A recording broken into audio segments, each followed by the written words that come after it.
For this game review, I'll be looking at The Witcher 3 and discussing the gameplay and the style of the game and comparing it to similar games. The Witcher 3 was produced by CD Projekt Red and is a role-playing game that came out on the 19th of May 2015. The player controls Geralt of Rivia in a third-person perspective. The player travels around the world collecting herbs to make potions to kill monsters that the player encounters while completing missions and travelling to find a girl named Ciri. The combat in this game involves fast sword attacks by using the X button, strong sword attacks by using the Y button, which vary in damage. Also, there is blocking, which can be used by LT, and dodging with B, and diving out the way with A. There is also a magic mechanic in this game. The magic can only be used when the yellow bar is fully full. The first magic spell, as you just seen, is Add, which forces the opponent back. Then there is a stunning magic move. Then the next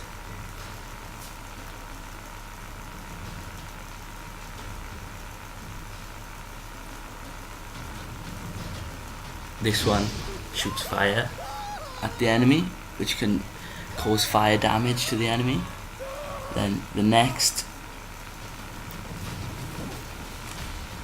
is Quen, which adds extra protection to the player. And then finally, the last magic move can slow down the enemy's attacks and movement. There is also a crafting mechanic in game where you can craft mutagens to increase your health and stamina to help you in combat within the game. You can also craft bombs from all the loot that you pick up. This can be used against enemies. Also, you can create potions from the plants that you find throughout the world to put on your swords to cause extra damage to certain type of enemies within the game.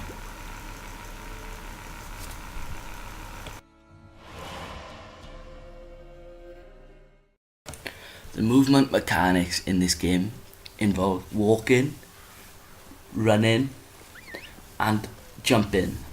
Also, you can do this on your horse, you can gallop, or you can sprint, as well as jump in.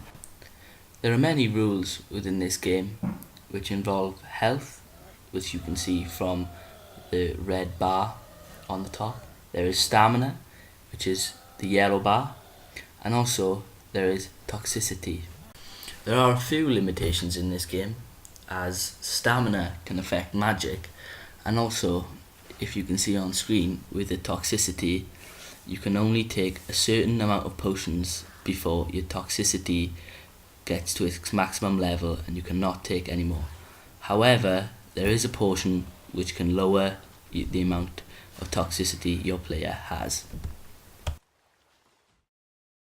There is progression in this game because once the player completes a certain number of missions, they have unlocked the other parts of the world that they can now go to and explore to complete other missions. Compared to other games in this genre such as Skyrim, they have similar combat skills and mechanics. However, the crafting aspect of the game is different because most games require the in-game character to upgrade their level to be able to craft better potions. However, in The Witcher, the player can craft all the potions at the start and craft the highest level potions just by finding the formula, which can be found straight away in-game. Taking potions in this game is different to other games. In Skyrim, there is no limit to the amount of potions you can take, and in other RPGs, there is usually about a 10 potions limit.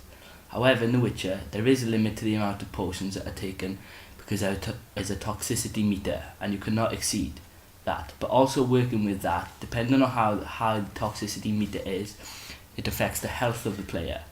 If the toxicity is high, then the player's health turns green, and when attacked, you can lose more health than if the player health was a normal red.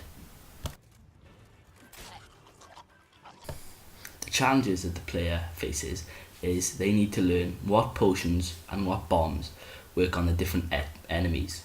Also, in game there are moral choices which have a huge impact on the ending of the narrative.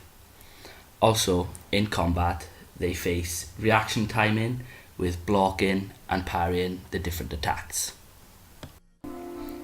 In game, the player faces different risk, reward, when fighting harder enemies can give the player better loot, which could be better swords to make the game easier, and also more XP to level the player up.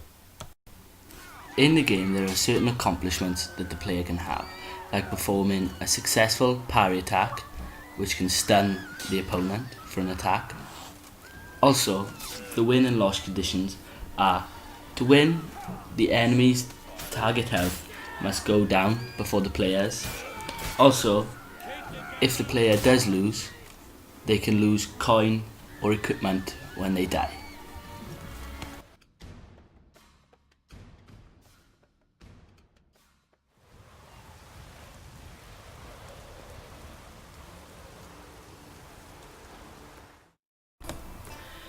The perspective in this game is a third person, as you are playing a character and you are looking down on him, not seeing him through the eyes like a first person. The interaction model is you're controlling a character that moves through the game. This is important because you're playing Geralt of Rivia and he is important in the narrative rather than your own custom character.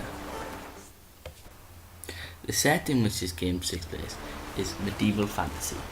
This affects the weapon types and also adds magic to the game. This setting also changes the mission types as they include fantasy elements. Within this game, it is also wartime, which makes everyone fearful, and also it makes all the items from merchants scarce because it is wartime and they cannot gather the resources that they would like to. The setting affects the missions because the missions are affected by the current wartime state, and the characters that you interact with also discuss the war.